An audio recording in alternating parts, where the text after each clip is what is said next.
This week, we start reading the biblical book of Exodus, Shemot. As we begin this portion, we learn about two very brave women who defy Pharaoh's decree. For Pharaoh, in fear of the Israelite people rising up against him, decrees that the midwives should kill every boy who is born. Abravanel, the medieval Spanish commentator, tells us that he does this in secret because the Egyptians too are commanded not to murder. And so he is ashamed of what it will say about Egypt should he be murdering all of these boys. So he tells the midwives that at their births, they should drown the boys so that nobody will know and people will assume that just all of these Israelite children were stillbirths. But the text tells us that these two midwives had Yirat Elohim. And there are a lot of questions about what is this Yirat Elohim, this fear of God.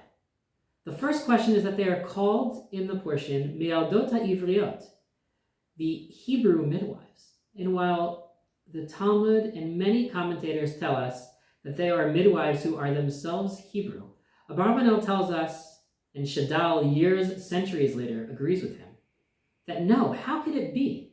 How could Pharaoh ask the Israelites to kill their own children? And therefore the conclusion is they must be Egyptians.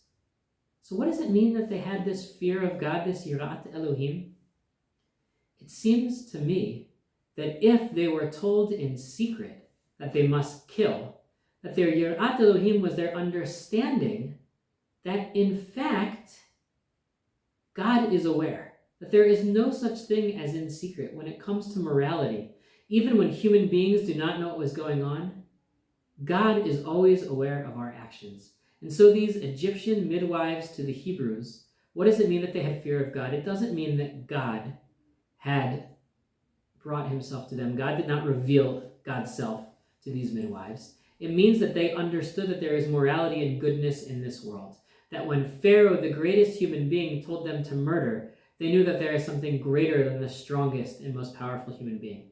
And in awareness of God and in fear of God, these Egyptians showed to all of the Israelites that the God of Israel, the God of humanity, is the God of morality, the God that demands from us not to follow evil decrees, the God that demands for us to recognize that all people are created in God's image and deserve life.